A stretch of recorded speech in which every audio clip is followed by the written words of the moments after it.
killings were extremely wicked, shockingly evil, vile. Did you do these things, Ted? This is all gonna end. It's only gonna end with the truth.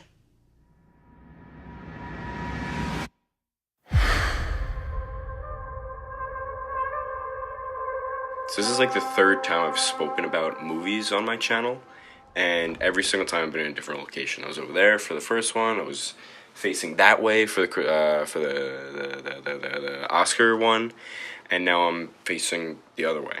So you guys are just getting a full room tour. But today I'm not talking about. It might be popular. It might not be. I don't know. I don't know how much hype this movie's getting. I know it was like my most anticipated movie of 2019. I remember, I guess it's a little over a year ago now. I was sitting in forensics class. We're talking about Ted Bundy. I Googled Ted Bundy, and they're like, "Oh my God, Zac Efron is playing Ted Bundy." I was like, oh, "That's so exciting!" So now it's finally here, and I saw it, and I have some thoughts on it. So I want to share those thoughts. So I'm going to divide this kind of review my thoughts thing into positives and negatives. So I'm going to start with the Zac Efron was actually fantastic as Ted Bundy. I thought so, at least. Like a week or two ago, not too long ago, I watched the Ted Bundy tapes, and in it they just like dissect everything. So there was a lot of like real life clips and such. Some of you have probably seen the Ted Bundy tapes. I assume if you saw the Ted Bundy tapes, or if you watch this movie, you watch the Ted Bundy tapes. A lot of the scenes, like when they would like totally replicate real life, very accurate. Like I even remember like he did the same walk. He walked the same. I was very impressed by his performance. Same with his counterpart, Lily Collins, who played his girlfriend, fiance, the next fiance. She was great. She had the second half of the movie, she had to play this sort of depressed alcoholic character. And while she didn't really change physically, which isn't her fault, I thought she did a fantastic job emotionally. But yeah, so the performances were great. The costumes. I really liked the suit that Zac Efron wore a lot with the bow tie. I thought the costumes were just great. And then especially in the last scene and the first scene, technically, 'cause, it goes full circle. It does one of those things. They were both wearing orange when Liz went to go visit him at death row. That was totally like unintentional symbolism. I'd be surprised if the director actually went as far as to be like, let's both make him wear orange for symbolism of her emotional state and his physical state. Like, I don't know.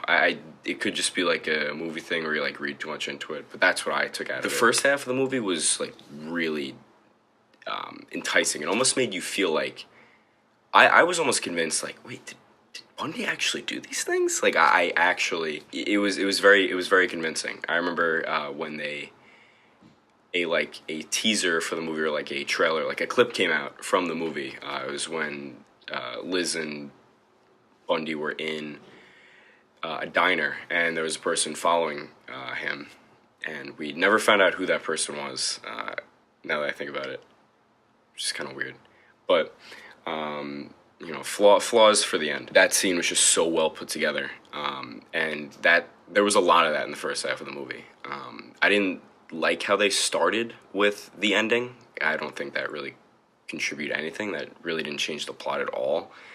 All that kind of did for the movie was at the end, when that scene did happen, you could just say, "Oh, I saw that in the beginning." It was. I didn't really see a purpose for that, but. Anyways, Bundy's charisma was kind of at its peak in the first half of the movie. If anyone knows anything about Ted Bundy, it's that his charisma is what made him so famous. He was like obsessed with the media. He was a huge narcissist, and I was more engulfed in his scenes in the first half when he was alone with Liz than I did when he was actually out in the public. That's kind of like. I'm kind of segueing into my negatives for the movie, even though the negatives outweigh the pluses here. But yeah, I just feel like they didn't do Bundy's character justice in that sense. And I'm not saying Ted Bundy deserves any justice. It's just that his character is absolutely insane, and movies should be able to eat this up. And I just feel like it could have been done way better. And then I also thought the movie was really well shot. It was a very good looking movie, but that's kind of, again, before I get into my negatives, I just want to point out that for what it was, it looked nice, but that's where I kind of get into the... So going back to the cinematography, this movie was supposed to take place in the 70s, and it's like a Bundy biopic. So why they chose to shoot with anamorphic lenses for a dark, or supposed to be dark, kind of funny at times, I don't know. Why they chose to shoot anamorphic when they, could have shot whatever the other popular aspect ratio is that I can't think off the top of my head. I just didn't really understand that. Like I said before, Liz's character, she goes through like a phase of depression and alcoholism. So I would love those close-ups, but we couldn't really get that because it was Cinescope. I'm not sure why they did that. It looked nice, but I would have rather sat there and said, oh, this looks like it's from the 70s, not, oh, it looks like a 2019 movie trying to be in the 70s, but also trying to look pretty. I don't know. And then going back to the whole tonal issue, this is more of a directing issue. As you can see, my trend here is that a lot of the problems I had with the movie were behind the scenes. Yeah, like I said, I thought the acting was fantastic. If I had to nitpick, there was one scene where, and this happened in real life, where reporters went and interviewed a bunch of girls on why they love Ted Bundy. They don't think that he was capable of killing people because he was just so charming. They were terrible. I don't know why at that point they didn't just take the real interviews, because they did that in some other points. They took real footage of the real Ted Bundy when they could have just replicated it with Zac Efron. I don't know, it was weird. I'll get more into that later. So anyways, back to the director or the writing. I don't know, whatever. It's kind of a little bit of both in this, but it felt like they didn't know what they wanted to do with either character. The two main characters of this movie were Bundy and Liz. They were together in the first half, and then once he got arrested, they kind of just split, and that was the central plot of the movie. But once they split, that's where the movie kind of got a little less interesting. Now I know it was based on a real true story, and that actually happened. He actually went to prison. They actually split up, and some of it is skewed. I didn't really dive into research on what they changed for the movie, but from the beginning, they should have set it up we are seeing this from Liz's eyes. We are seeing this from Bundy's eyes. I was more convinced that Bundy was innocent in the first half of the movie. If that's what you're trying to show me, then keep that consistent. Show through Liz's eyes who maybe thinks he's innocent, or I don't know. I could also a good excuse could also be oh, as Bundy went on through the trial, he got messier and messier, but I don't know. It's Liz had a lot going on emotionally. Bundy had a lot going on. I would have, maybe seen a little less Liz, more Bundy, or vice versa. I'd probably go for a little less Liz. Or a little more Liz. She had a lot more going on that was a lot more interesting.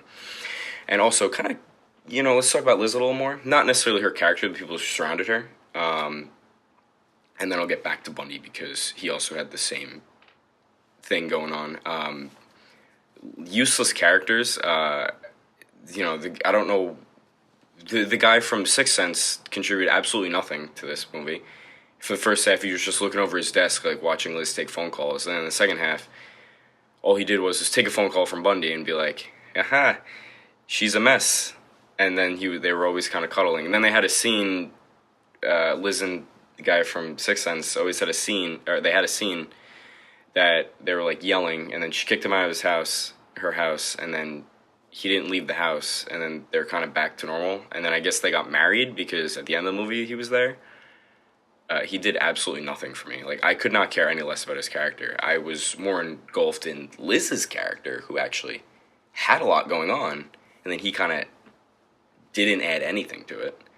And then she also had another friend. I don't know. I don't even know her name. She was in it the entire movie, and she did nothing. Sorry, my camera just ran out of SD card space while I was going on my tangent. But back to this character. She was in it the entire movie. She was always kind of like a friend, but she didn't actually do anything to help Liz. She was kind of always, she was almost like her inner consciousness, but an external version of that consciousness. Always kind of just saying, oh, what does he do for you? What does Bundy do for you? Why did you take me to a college bar? Like that. I don't know what her purpose was. Maybe she was real and she just needed that in the story. It was in the book. I don't know. I don't know. And then same deal kind of applies for Bundy. His like wife. I mean, he had like an actual kid with in real life, but like what was she like? He screwed her in prison, like, and then but he was still in love with Liz. Like I understand that like this happened. Like she exists and he had a daughter, but like give her a little less screen time. And then they try to like make her.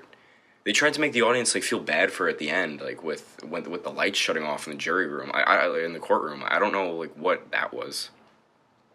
I don't know.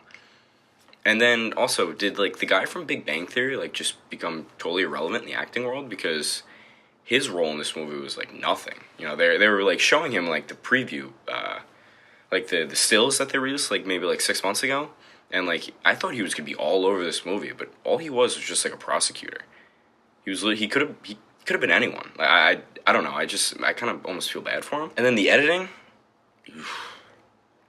It's pretty brutal at times. Now, I don't mean necessarily cutting, while there are definitely scenes that, like, I said to myself, oh, that could have been cut different, or, oh, why did we just cut to a wide shot out of nowhere? But the scenes that stood out to me the most was, like, Liz was glued to her TV a lot, like, watching the trial that was on TV.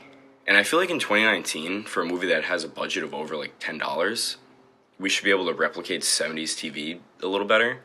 And, like, the difference between the clips that from the actual 70s and the ones that they recreated for today, it was like night and day. Like all they did was like add like a sepia like filter to it, and they're like, all right, there's 70s for you. Like I could do that for free in Premiere, like, or at least make it look better for free in Premiere. Like I don't know. I was just very like brought back by it. I don't know. Overall, I've talked about this Netflix movie that probably won't go anywhere for a while. I did like it. Like I said, it was like my most anticipated movie of the year, and serial killers are very interesting to like study psychologically.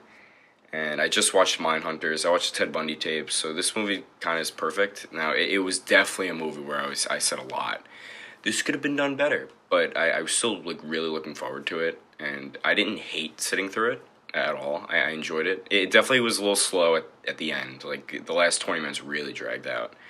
But overall, I thought it was entertaining. I would maybe watch it again. Probably not, but overall, I'd give it a 6 out of 10. Just for entertainment reasons. It's kind of a 5 out of 10, 6 out of 10, around there. But anyways, hope you enjoyed.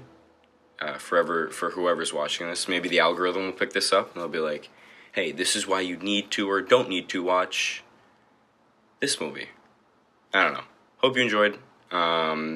Maybe I'll be back with another movie review in another 6 months, or I'll talk about movies in another 6 months.